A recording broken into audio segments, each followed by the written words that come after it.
यदि तिम्रो मन शान्त छ भने शत्रु पनि मित्र बन्छ।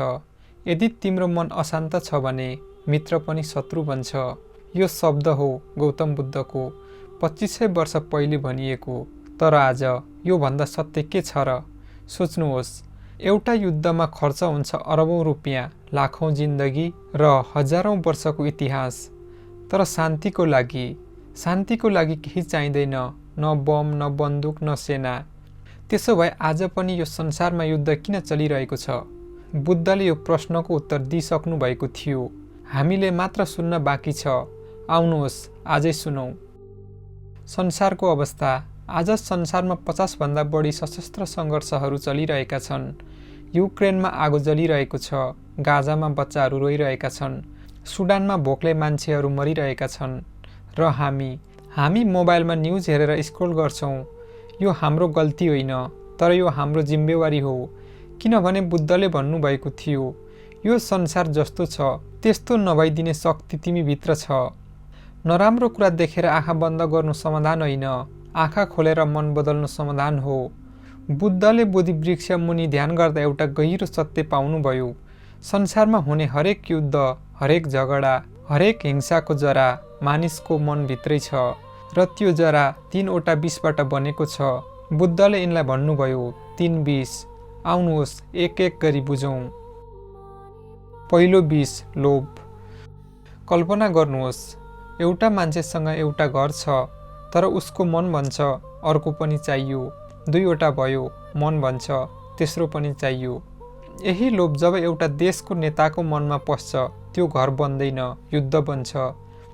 तेल चाहियो, इराकमा युद्ध भयो। जमिन चाहियो, युक्रेनमा आगो लाग्यो। सत्ता चाहियो, लाखौं जनता सडकमा पुगे।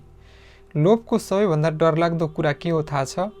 यो कहिले भरिँदैन। जति दिनुहोस् उति माग्छ, जति जित्नुहोस् उति चाहिन्छ। बुद्धले भन्नुभयो, तृष्णा नै सबै दुःखको मूल हो। तृष्णा नसकिएसम्म युद्ध सकिँदैन। लोभी मान्छे कहिले शान्त हुँदैन, लोभी देश कहिले शान्त हुँदैन। दोस्रो विष द्वेष। एउटा प्रश्न, गाजामा मर्ने बच्चा र इजरायलमा मर्ने बच्चाको रगत के फरक रङको हुन्छ? हुँदैन। दुवैको रगत रातो हुन्छ, दुवैको आमाको आँसु नीलो हुन्छ। तर द्वेषले मानिसको आँखामा पट्टी बाँध्छ, हामी र उनीहरू भन्ने भ्रम सिर्जना गर्छ। धर्मको नाममा, जातिको नाममा, देशको नाममा, भाषाको नाममा मानिसले मानिसलाई शत्रु बनाउँछ। र सुन्नुहोस् यो कुरा ध्यान दिएर, प्रथम विश्वयुद्ध सकियो, त्यही घृणाले दोस्रो विश्वयुद्ध जन्मियो। दोस्रो सकियो, त्यही घृणाले कोल्ड वार जन्मियो। घृणाको श्रृङ्खला कहिले टुट्दैन जबसम्म कसैले पहिले माफ गर्ने साहस गर्दैन।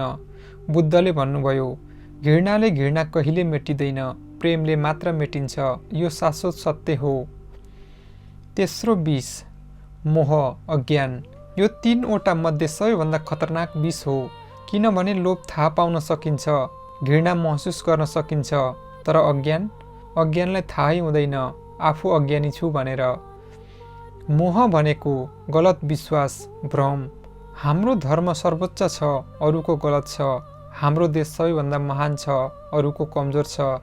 युद्धले मात्र समाधान दिन्छ, शान्तिले होइन।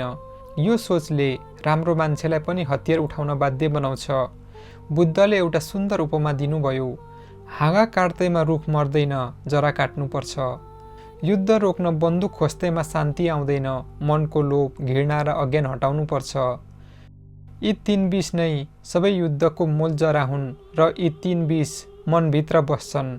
त्यसैले बुद्धले भन्नुभयो, संसार बदल्न चाहन्छौ, पहिले आफू बदल। शान्ति किन सस्तो लाग्छ? अब सुन्नुहोस् यसको सबैभन्दा महत्त्वपूर्ण कुरा। शान्ति सस्तो लाग्छ किनभने यसको मूल्य बाहिर होइन, भित्र तिर्नुपर्छ। युद्ध गर्न चाहिन्छ, बन्दुक। शान्ति गर्न चाहिन्छ, साहस। माफ गर्नुपर्छ जुन गाह्रो छ, अहङ्कार छाड्नुपर्छ जुन असह्य छ, म हार्छु भन्न सक्नुपर्छ जुन असम्भव जस्तो लाग्छ। बुद्धले भन्नुभयो, 1000 शत्रु जित्नु वीरता होइन, आफ्नो एउटा क्रोध जित्नु नै असली विजय हो। शान्तिको लडाईँ भित्र लड्नुपर्छ र त्यही लडाईँ सबैभन्दा कठिन लडाईँ हो। अब एउटा अशोकको कथा सुनौं। इतिहासमा एउटा राजाको कथा छ। अशोक महान। उनले कलिग युद्धमा 1 लाखभन्दा बढी मानिसहरू मारे। सम्पूर्ण भारत उनको थियो। तर युद्धपछि जब उनले मैदान हेरे, लासहरूको थुप्रो, रोइरहेका आमाहरू, जलिरहेका घरहरू, उनले आफैलाई सोधे, के यही हो जित? यही दिन अशोकले हतियार छाडे, बुद्धको मार्ग समाते र इतिहासका सबैभन्दा महान शासक बने, युद्धले होइन करुणाले। हामी के गर्न सक्छौँ? तपाईले सोच्नुहोला, म एक्लो मान्छे, संसारको युद्ध मैले कसरी रोकौँ? बुद्धको उत्तर थियो, एउटा दियोले अँध्यारो भगाउन सक्छ। तपाईको घरमा शान्ति छ? तपाईको मनमा शान्ति छ? तपाईको शब्दमा शान्ति छ? यदि छ भने तपाई पहिले नै परिवर्तन सुरु गरिसक्नु भएको छ।